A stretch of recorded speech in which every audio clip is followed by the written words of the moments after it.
นะครับ unboxing wine shaker cocktail shaker นะครับ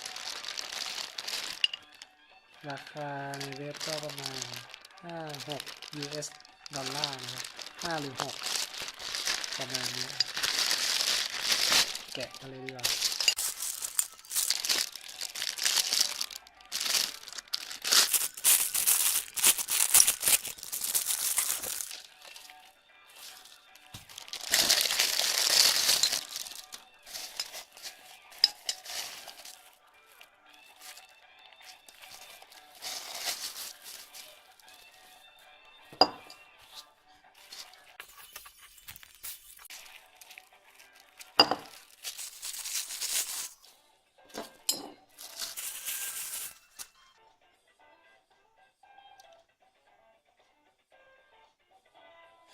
วัสดุ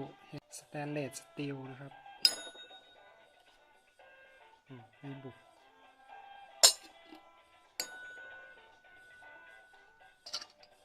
350 มิลลิลิตรนะครับ